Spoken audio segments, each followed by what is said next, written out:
Hello, you're watching ERi-TV and welcome to English News Broadcast. These are the top stories.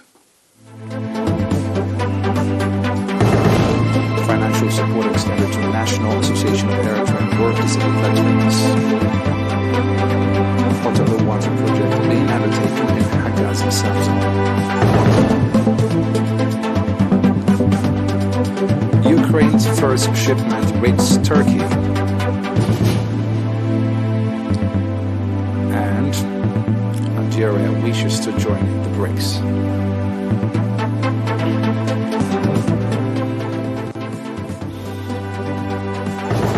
The local news.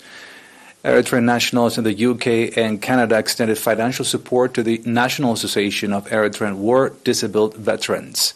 According to Mr. Mohammed Nur Idris, head of organization and information of the association, 497,475 nakfa contributed by nationals in the UK was distributed to 33 visually impaired women veteran fighters in all regions.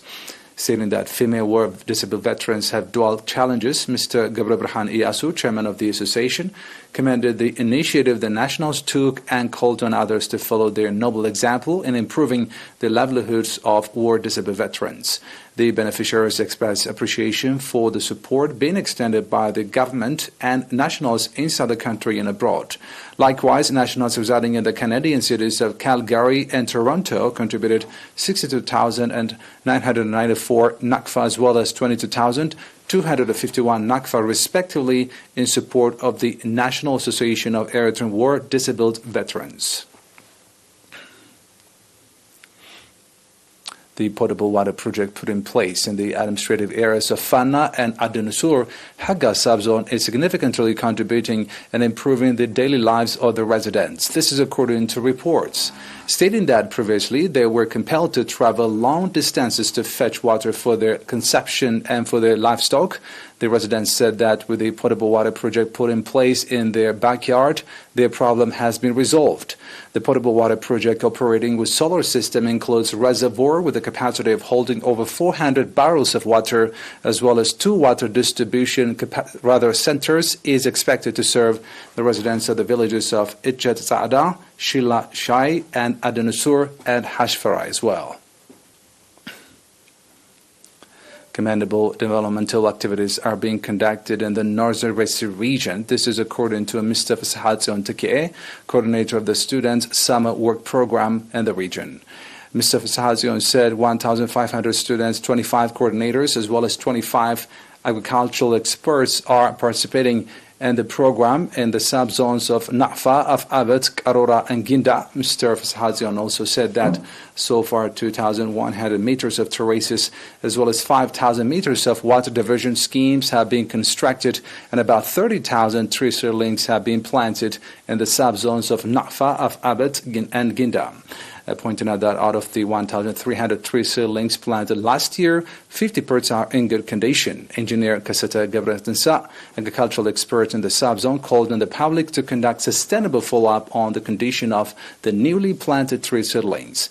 Likewise, commendable soil and water conservation activities is being conducted in our ordered subzone through the Students' Summer Work Program.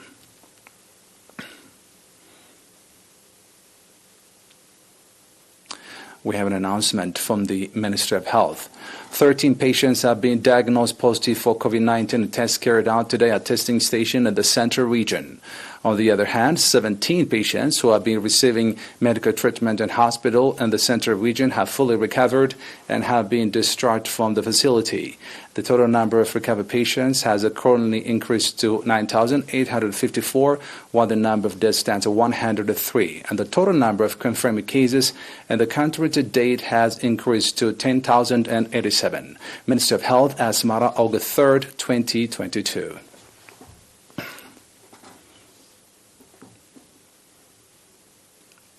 And now back with international news after a short break.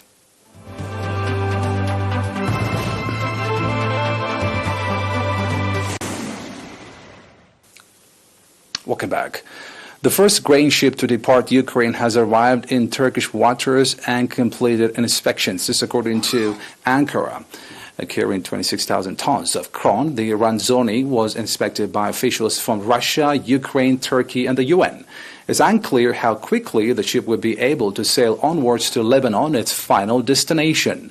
Global food shortages have been intensified since the war broke out between Russia and Ukraine. Under the terms of a deal brokered by Turkey and the UN last month, both sides have agreed shipments can resume. The Razoni left the Ukrainian port of Odessa on Monday, bound for Tripoli in Lebanon via Turkish waters. Russia and Ukraine jointly account for nearly a third of global wheat exports.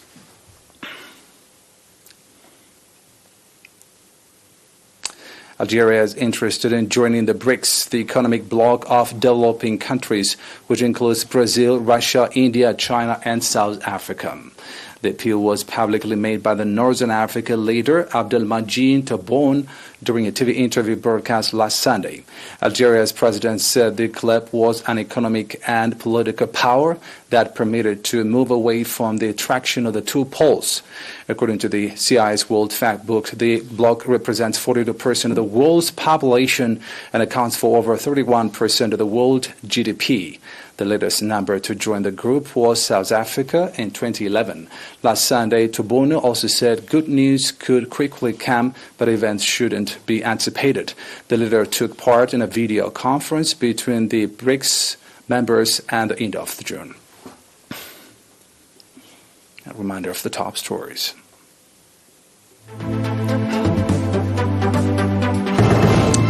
Financial support extended to National Association of Eritrean War Disabled Veterans. Potable water project being undertaken in Haggaz subzone. Ukraine's first shipment reached Turkey. And Algeria wishes to join the BRICS.